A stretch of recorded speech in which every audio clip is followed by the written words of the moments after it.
If you're interested in learning how a rural retailer can build an Instagram empire, then this is definitely the podcast for you. I cannot wait to share with you Pip from Jumbled Online. Hey, welcome to the Small Business Made Simple podcast, brought to you by socialmediaandmarketing.com.au. Being in business is never easy, but it can be simple, or at least simpler. Join me, your host Jen Donovan, every week where we focus on marketing, social media, and working towards simplifying your business. You with me? Let's do this. Gonna dream it big, 'cause someone out there listening. Everyone's got a voice to give, and it's time I heard you whistling, 'cause there's no point at all, in dreaming small.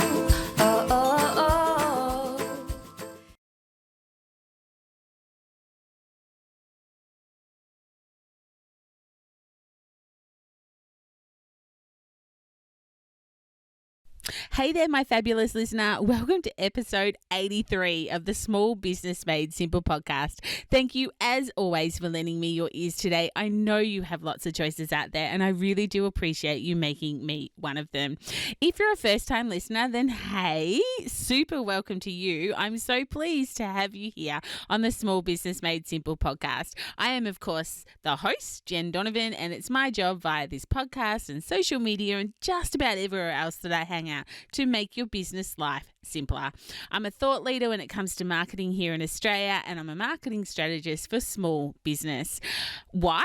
Because I know that business can be lonely and hard and complicated, and look, it's rarely easy, but it should be simple, or at least simpler. So that's my commitment to you here on the so-called Small Business Made Simple podcast. One way I can make your business life a little bit simpler is if you come and join my Facebook group, Like-Minded Business Owners. It's a one-stop shop for asking questions, getting answers, enjoying the business journey with other like-minded business owners, and belonging to a great community. If you haven't joined already, head to Facebook and search Like-Minded Business Owners, or of course head to the show notes at socialmediaandmarketing.com.au/83. This episode is actually sponsored by my 6-week mini mastermind. I absolutely love masterminds, and they are hands down one of the most incredible ways to build your business. Applications are still open, but only just as this podcast goes live, because of course we start on Monday, August 3rd. So if it's something that you're sitting on the fence with, and don't get splinters sitting on the fence, then I would really love for you to consider joining my 6-week mini mastermind to get some stuff done. Basically, 8 people, 6 weeks, 0 excuses for not getting stuff done. It's also a really great mix of community, definitely accountability, because that's something us small business owners lack, and one-to-one support from me, and you just might find your new business bestie.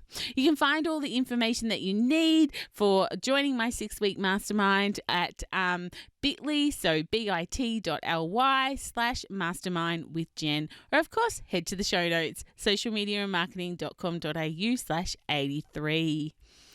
All right, so today I have a magnificent and special guest. Her name is Pip, and she has Jumbled Online. I've never actually met Pip other than on Instagram, but she is about the only person that walks this earth that makes me still wish I was in retail. She is amazing. She has this marketing, branding, community, authenticity, culture thing just right. I am in awe of her. She makes me laugh, and I'm so often inspired by the energy and effort building her online community and business that she puts in. I also love her and her business because she's rural.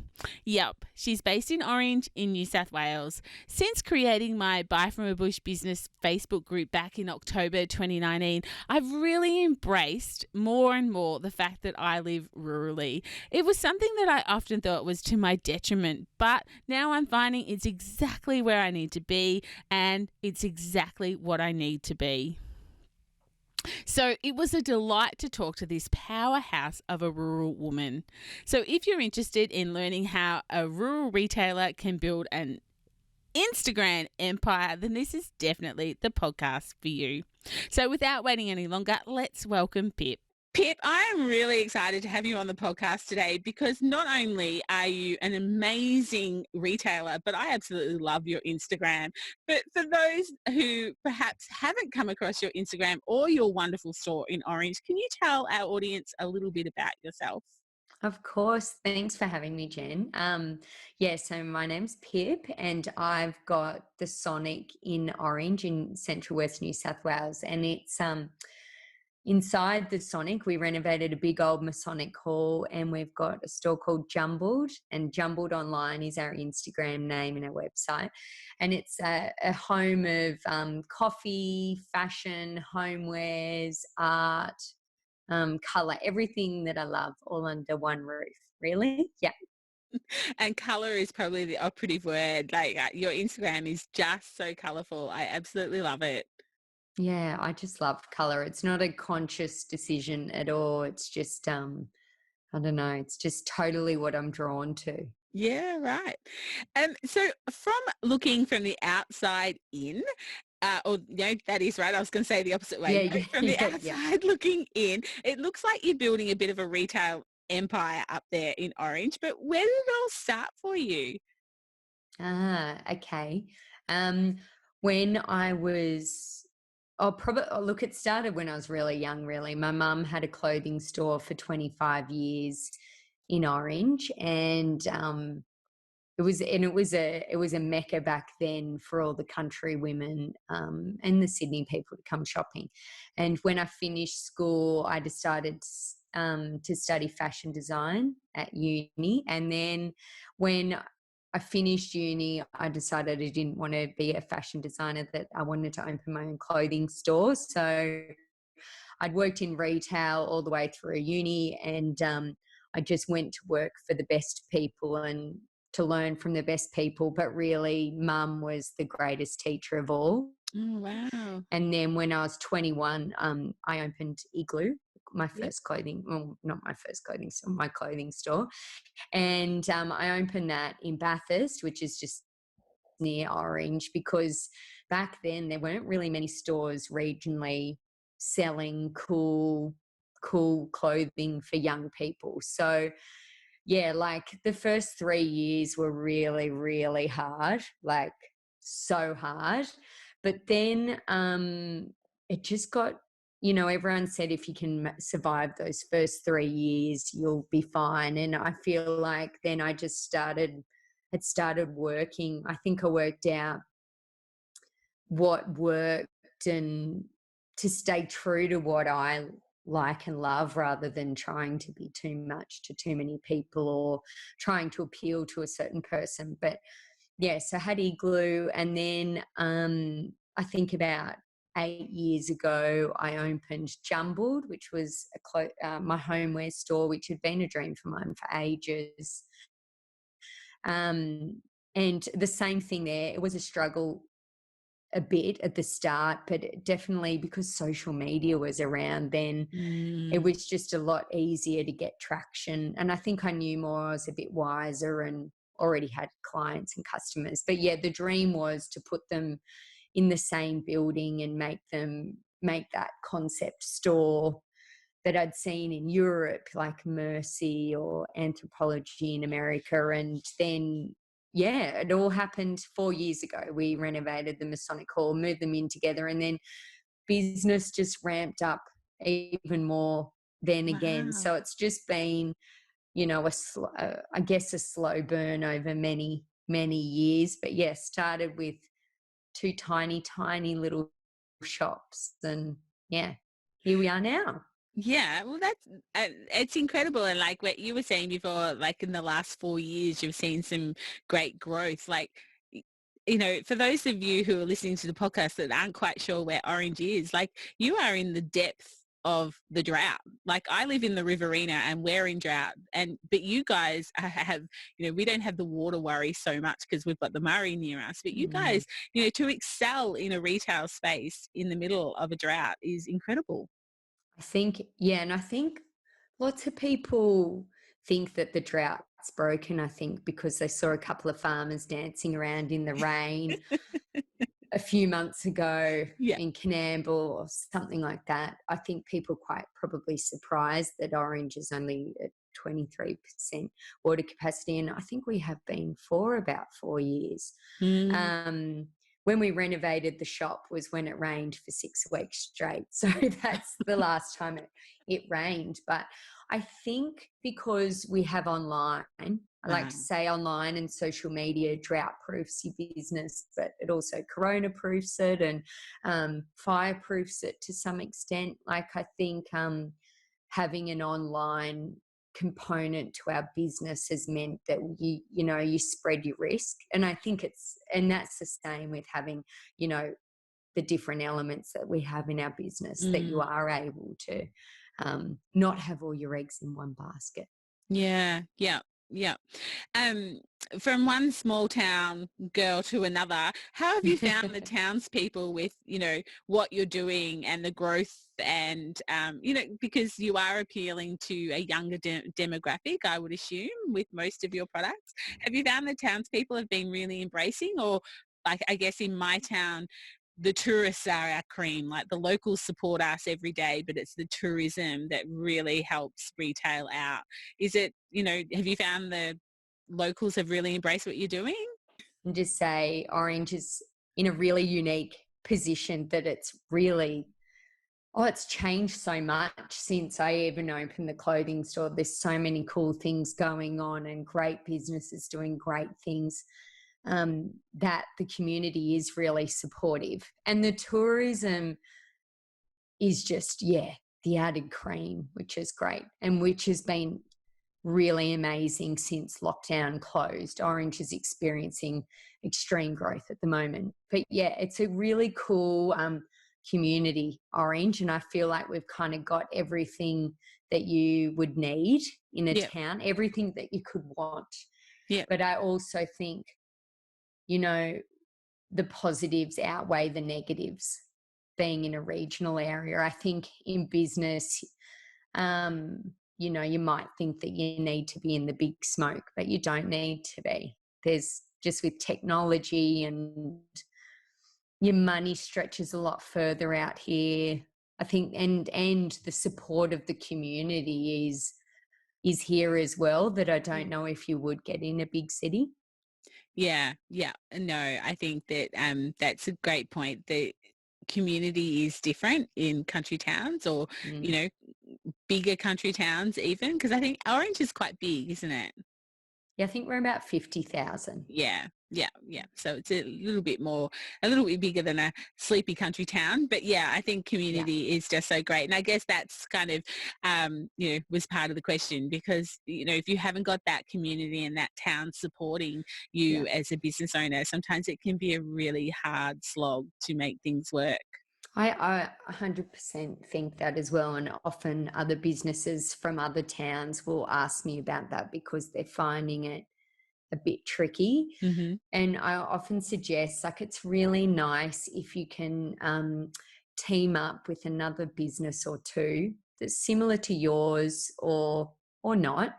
And you can bounce off each other a little bit. We have a great relationship with the gelato store down the road, the Comet Bing Street Boutique Hotel the other side of the road, a beautiful vineyard called Printhy, and I think between the four of us, our businesses are so unrelated. Yeah. But it's a really nice community that you can create between one another and help each other in different ways. Yeah, absolutely. I think some of our biggest days, in my retail store, I had a kitchen shop, and some of our biggest days is when we did collaborations with other businesses. So, tried to make, street festivals, or, even if it was just half a dozen of us, and we opened and we shared databases and we shared socials and, created events together. They were some of our really biggest days that we had, besides Christmas Eve. Christmas Eve was always just manic. But isn't it? Who's shopping on Christmas Eve? Like, I sort of am, but I just No, that's awesome. Earlier this year you had an event called Jumbled. So the huddle.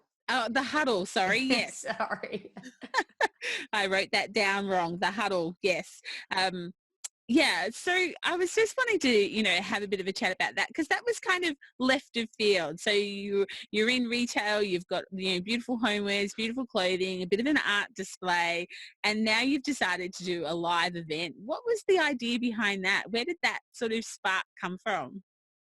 The bank had sent me to a business event 4 years ago up in Noosa for a weekend. And everyone I sat next to was interesting and amazing. And I just thought, wow, I wish this could be in Orange. And then I take tours to Morocco, and everyone on the second last tour that I took, everyone was really some really amazing business women were on the trip. And at every meal I'd just walk away thinking, oh wow, like everyone has a story and it's so interesting. And I love hearing behind, like, the reason behind the business or how it all happened. And then, so I'd sort of been thinking about it, but kind of the time wasn't right either. And then Jess, who works for me, we were both down in Melbourne for a trade fair, and I was sitting next to Melissa Robbins, who owns the Lot Co. And I had her on my podcast. Oh, she's Yeah. so good. Yeah. Yes, I was sitting next to Melissa and we were just talking, and everything she was saying was just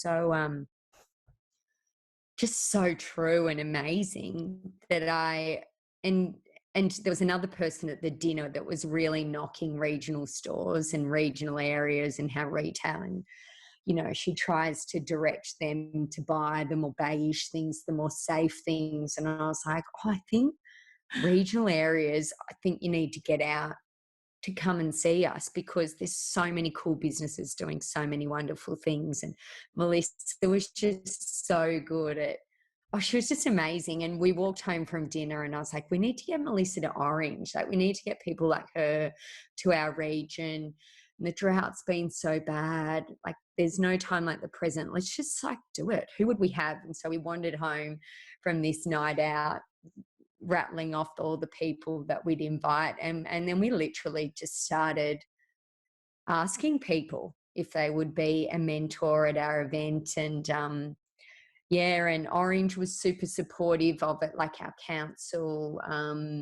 It was really good. It was amazing. And it was one of my biggest highlights ever, I think. Yeah, okay. So what was the hope that people would take away? Like, did you attract mainly retailers or just business owners in general? So I didn't want to make it just for retailers. It was only for women, and we had 450 women come. Wow. But only 49 were local, which I was really sad about at the start, that I was really, here's me saying other communities so supportive and stuff. But yeah, I don't know why that was. But then people came from interstate. People came from Brisbane, Perth. People came in big groups, and that's what blew me away. That's, I think, is actually more amazing than local people coming. But I thought, wow, our reach is a lot bigger than what I thought it would be.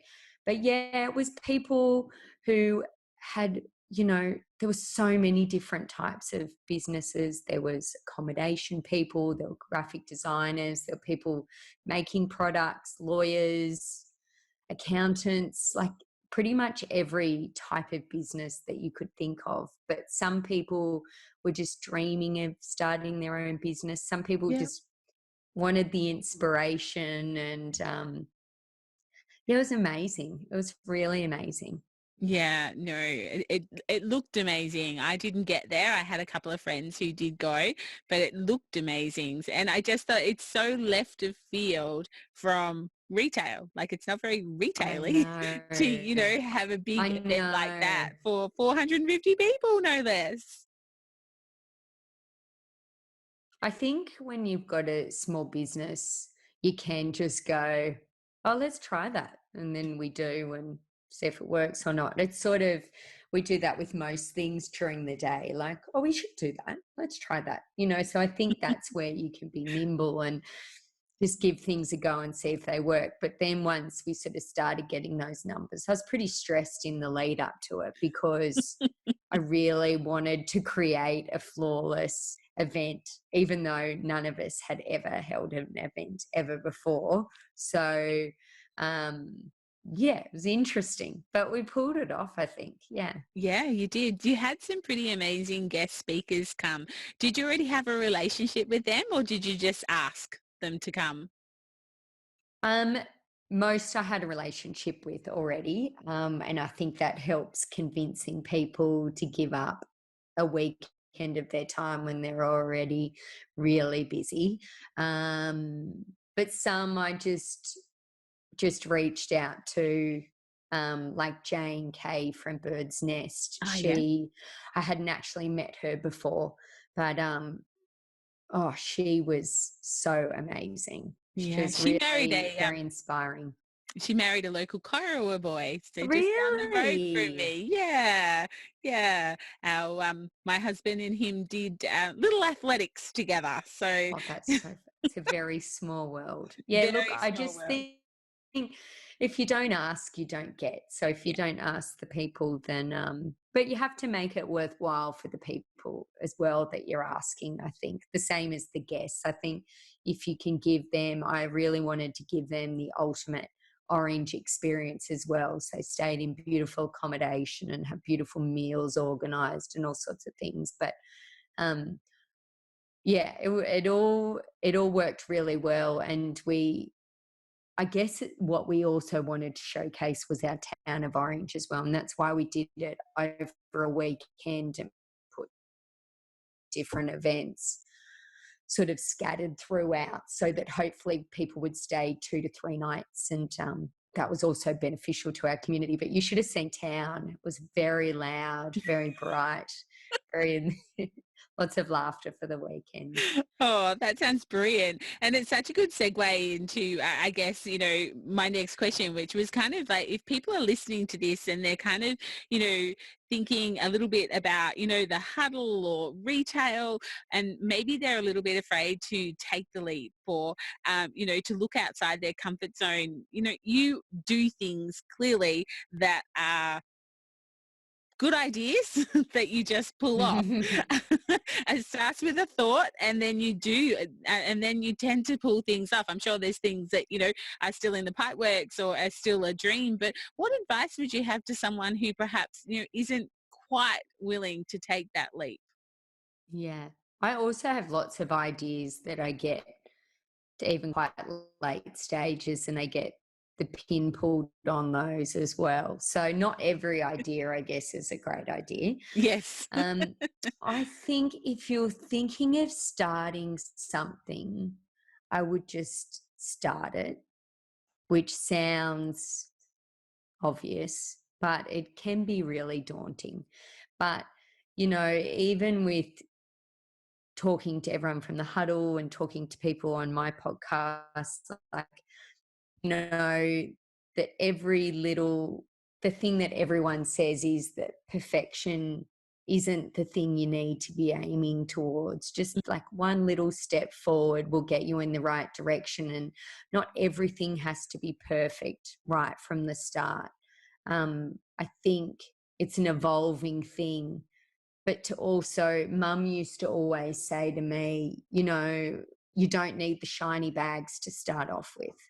So when I was starting my clothing store, I would have loved to have bought the beautiful packaging, the beautiful bags and all that sort of stuff. But it's not really what it's all about. You can get a gorgeous brown paper bag and jazz it up yourself by painting on it or whatever. It's like, I think if you start small and you test things out, go to markets, speak to friends, and um, even other people that are in the industry, like I was saying before, if you don't ask, you don't get.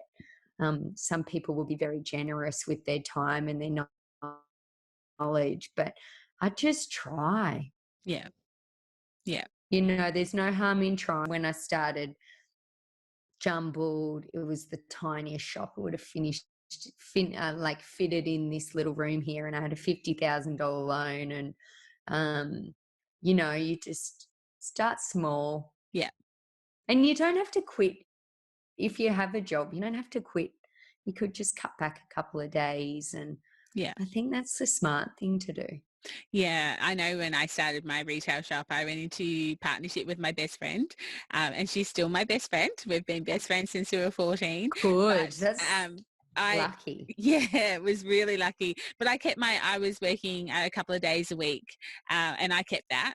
And so, we sort of had 2 days without each other and then one day together, and then we worked weekends together type of thing. But I kept my 2 day a week job because that was my fallback plan, because I think so. I'd never done retail. I came from law, and all of a sudden I found myself with a key and a retail shop under my belt. So I was like, whoa, how did this happen? Yeah. It happened because of wine. But anyway. Why all good things happen, I reckon. Yes, that's right. That's right. But yeah, no, definitely just sort of, just start and, make sure, and comparisonitis. So if someone wants to start a retail shop, I guess, not look to something like the Sonic and think you have to get there overnight. That's I been obviously a know. journey for you. Well, a lady came in, funny you say that, but a lady came in yesterday and she had a retail store and she's talking to me at the counter and she's like, I've got a store and I had dreams of doing something like this, but I just haven't quite got there yet. And I'm like, this has been in the making for like a really long time.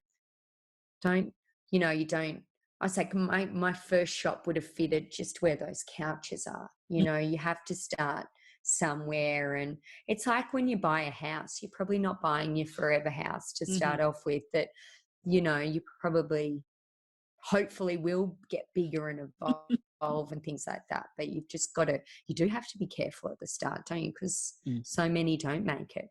No, that's right. That's right. Absolutely. So how do you juggle work, family? Like you've got a young family. So, how do you juggle all that with all your commitments and everything like that? Do you have any advice for anyone who's listening who's doing the juggle that most parents have to do? Oh, I probably don't do it well most of the time. I have a really, really lovely husband who's very hands-on and supportive, and especially with our kids. And our boys, got two little boys that are 6 and 8, and they're just such good little boys, and they're great. But more, my staff in the store are wonderful. I guess it's about, you can have everything, but you kind of can't do everything. You know what I mean? So that's what I sort of think it as. So there's always something going wrong somewhere. So with, like, for the huddle, let's say, it was a huge success for me personally and for the business, but my family life was super shit. Yeah. Like they all hated my guts pretty much. So I was like, oh, it was so amazing. Like, I don't think you all understand, but they don't care. They only want you to be good while they're with you. So I think it's a learning thing as well, and trying to be present and I don't know. It's also being present for everyone, isn't it? For your friends, for your customers, for your staff, for your family. But it's just knowing that you've got to let go a little bit. Yeah. Yeah. What is it? You can have it all. You just can't have it all at the same time or something. Yeah, I And know. it's definitely like that. I know. And yeah, whatever's going well, there'll be another area that's really failing. So if I'm really doing really well at the shop, my house looks like a bomb's gone off. And the same, if it's going really well at home, it's probably some crazy things going on here at the shop. But as long as everyone knows that, I think that, on socials, you are putting your best life forward. Yeah. But, you can tell people that too. It's nice to, whenever anyone's having a baby, any of my friends, I'm like, oh my gosh, just so you know, like, I don't want to scare you or anything, but I hated my husband for like a whole year. That I just want, and my husband's like, stop telling people that. And I was like, no, I just want them to know that it's normal not to be great all the time. You know what I mean? Yeah. Yeah. Oh, look, you mightn't think that's very wise advice, but I think it is very wise advice. Thank you. Pleasure. Hopefully he doesn't listen to this one, because then he'll be mad. We'll keep it a secret. Yeah, yeah. So you are pretty Instagram famous. You're very Insta famous. Well, I think you are for a country girl doing amazing things. Do you Oh, have any thanks. tips for people who want to up their Instagram or really just their social media as a whole? Like, do you have any tips for people? I have loads of social media tips. I'm super, it's a love-hate relationship Yeah, really yeah, with it, but always. I'm super passionate about it for people using it for their business. My tips would be that, like, even starting a business, just do it. Yep.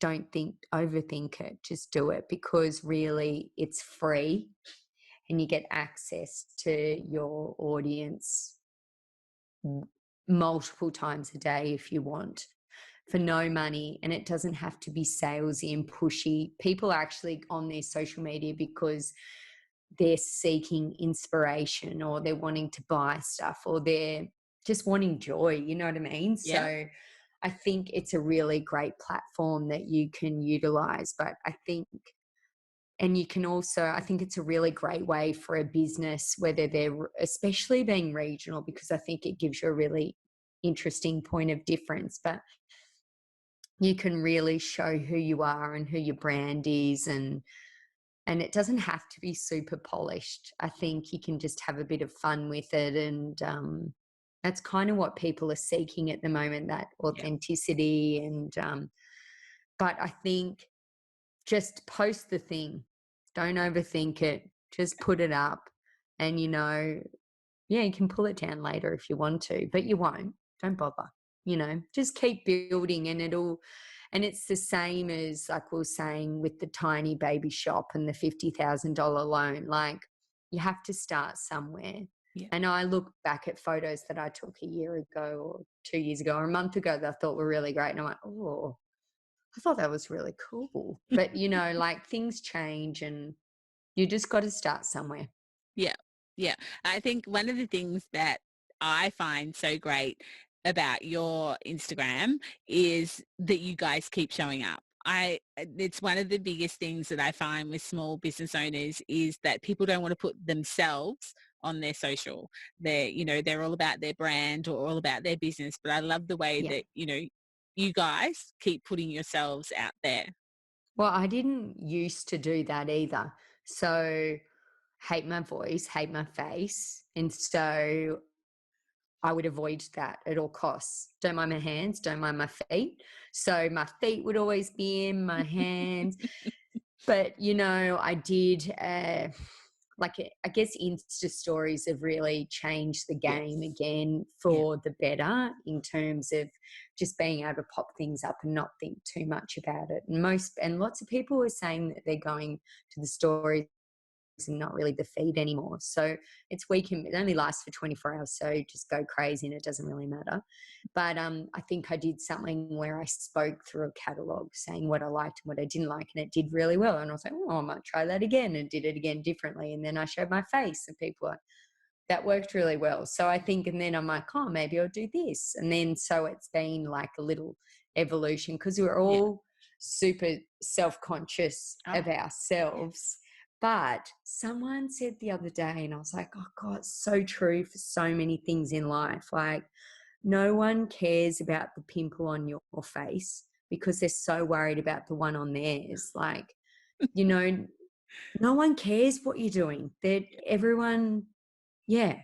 So just do it. Everyone is ultra critical of themselves, rather than, like, no one else would think that. So Yeah. I think just put yourself out there, even if it's like, I challenge people to just put one picture of themselves up and tell their story, Yeah. and Yeah. see what sort of traction they get back. And maybe that gives them the confidence to do it again, maybe later in a different way or something like that. Yeah, I love that challenge. That's so good. I remember, I didn't like my voice or my face Oh, on both are social media. lovely. Well, I was going to say, for a person who doesn't like their voice with you, and now you've got your own podcast, that's, that's I a know. very big evolution. But we'll get to your podcast in a sec. But I always remember my friend Sam, I was complaining to him about the way I looked and sounded on video. And he just looked at me, he goes, but that's the same as what you look and sound to me right now with no video. Like, so I don't know what you're complaining about. And I was kind of like, it made me cry at the time, but it was just so true. Like, Yeah, you're like, get over yourself. yeah, I looked It's and fine. yeah, like people look at me and hear me every day in the supermarket or in my family and things like that. And it's just that, I might put on some lipstick for a video, like, I know. I think it's just best not to think that anyone's even going to watch it, because Yeah. they're probably really not. If you think about it, like, just do it. Yeah, just do it. I think that's Yeah. the theme Yeah. of our podcast interview Yeah, I like it. Yeah. today. Yeah. Has someone got that copyrighted? I'm I not really don't know. sure. Probably not. No, We I should do reckon. it ourselves. Yeah, I reckon we could trademark Just Do It. Beautiful. Yeah. Oh dear. So what's next? What's next for the Sonic? What's next for the Oh, Jumbled? I don't know. I think before Corona, I think someone had asked me that, and I was like, oh, I just really want to like slow down a bit, not grow too much, just be like, get things right and enjoy it, But then Mhm. Corona happened, and that's just thrown everything into a bit of chaos. But I think at the core of that, it was such a lovely time for so many reasons, because it did give a lot of clarity on what's important and things like that. So I do want to be good, looking after my health and my family, and all that stuff that you just and I want to be a really good boss to my staff. I want to I just want to enjoy what we're doing, really. Yeah. And so I don't think there's any real plans for something crazy, but it's more, I'd love to do another huddle. I'd love to create more of our own product, like just be challenged creatively. I think that's where it's at for us. Just that's been my most like proudest moments have probably been, we just recently did our collaboration with Robert Gordon, and that was just a total dream come true, really. Yeah. And to now have it in my hot little hands is pretty amazing. So I think stuff like that. I think nothing crazy, just try and be better, happier, more awake. Yeah. Yeah, I do. The collaboration that you did with Robert Gordon was beautiful. Robert Gordon was something that we had quite a bit of in our shop, but I just loved the way you, they came to you and they came to a cotton field in the middle of nowhere. And, it was just, I loved the rural aspect of it. And I guess from my business, I used to do marketing and social media, always lived on the farm, but it was very much in Melbourne with, a partnership that I had, and found it really hard to embrace my ruralness, if that's a word. Yes. Whereas now it's kind of like, this is who I am. And and I just love that you're putting rural on the map as well. It warms my heart. I just think there's probably a lot of things working in the towards that ruralness as celebrating it, Mm. perhaps, with Buy from the Bush and Grazier magazine, which I think is so beautiful. I just think there's lots of, I think it's something that we should all celebrate, and it's part of our stories. And um, I'm super proud of it. I wouldn't want to live anywhere else. And so I think that being from a regional area is definitely has been a huge positive for us. Yeah. Wow. That's awesome. What a great way to finish off the podcast. I've been so thankful for you to share your time with me today, Pip. I think you're an inspiration to so many, even if you don't Oh. know it. I think that you are, and I just love what you're doing. I love that you're putting rural on the map, but you're taking so many people along the ride with you as well, with the huddle and everything else that you Mm. do. So I can't thank you enough for giving up your couple of hours or an hour or so to come on and have a bit of a chat. Thank you. It's been so lovely, and it's lovely to talk to someone else from a regional area as well, which is lovely. That's doing it for everyone. It's good. That's good. So, Pip, if anyone wants to check out the Sonic or, Jumbled or online or the Huddle, where's the best place for them to get in contact with you? Oh, so you could come and visit us in Orange and come to the Sonic, or our website's jumbledonline.com, or on Instagram, we're at jumbledonline. So yeah, come and Beautiful. see And you've also us. got a podcast. Oh, yes, yes, yes, a podcast with my awful voice. Sorry. Yeah, it's called Jumbled Loves a Chat, because I do love a chat. And so, yeah, we have a glass of bubbly and just hear interesting stories from interesting people. Yeah, no, I love it. It's I love just the retail aspect of it and talking to the questions that you ask and the information you get. It's great podcast. So highly recommend Oh, people thank go and you. listen to Jumbled Loves a Chat. Yeah, thank you. Oh, it's been great. It's been good. Thank you. Yeah, beautiful. All right, Pip, thank you so very much for coming on the podcast. Sincerely appreciate it, and look forward to maybe meeting in person one day. Yes, for sure. For sure. Thank you. Thanks. Holy smoke. I hope you enjoyed that interview as much as I did making it. Again, Pip is like, she makes me wish I was still in retail, and I can't tell you how huge that is for me to say. I do not normally miss retail other than working with my best friend every day. All the links to check out Jumbled Online and get to know Pip a little bit better are, of course, in the show notes. But that's all for episode 83. As I mentioned at the beginning of this podcast, it is sponsored by my 6-week mini mastermind. If you're keen to find out how to get involved, then be quick, but you can go to bit.ly/mastermind with Jen. So bit.ly/mastermind with Jen. Hey, I'm just popping in here to interrupt my own podcast because I want to let you know some huge news. You see, as this podcast goes live, my side passion project is becoming something massive, huge, and oh so exciting. As I mentioned earlier in this podcast, I have a Facebook group with enough people to fill a small city. It's called Buy From a Bush Business, and it has about 265,000 Facebook group members. And today, like right probably as you're listening to this, if you're listening to it as it goes live, our brand new marketplace website goes live.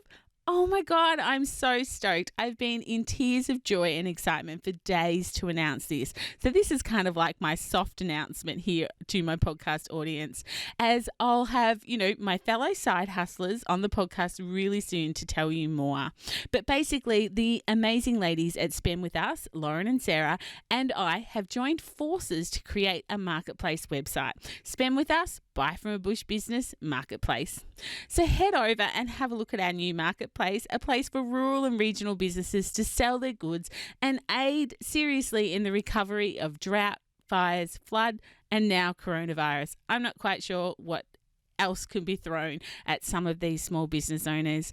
So head to spendwithus.com.au and check it out. I hope you'll support us and support the rural businesses on our platform, and make sure you keep coming back a lot, as we grow, so you can see the changes as well.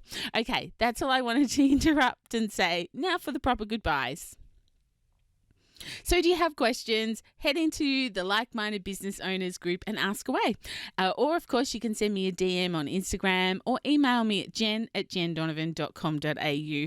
Just to let you know, on Instagram, my tag is Small Business Made Simple. But I will, of course, be back next Thursday with another great episode to simplify your business in 2020. If you're enjoying this podcast, then I would really love for you to leave a rating and a review if you have 2 seconds of your time. Or maybe you could even share it with another business owner who's doing that daily grind and would really appreciate you making their business life a little bit simpler. I, of course, will see you right back on the podcast blah, blah, blah. I will, of course, see you back. See how excited I am that, I'm launching this marketplace. I can't even talk. All right. Okay, so I will see you back on the podcast for episode 84, and boy, is there going to be a party like there's no tomorrow when I hit 100 episodes. I cannot believe there are 84 of them 83 of them out there now. In the meantime, let's hang out and get social on social. You'll find me on Instagram, Facebook, and of course, LinkedIn. But whatever you do, my small business peeps, remember, as my opening song says, there is no point in dreaming small.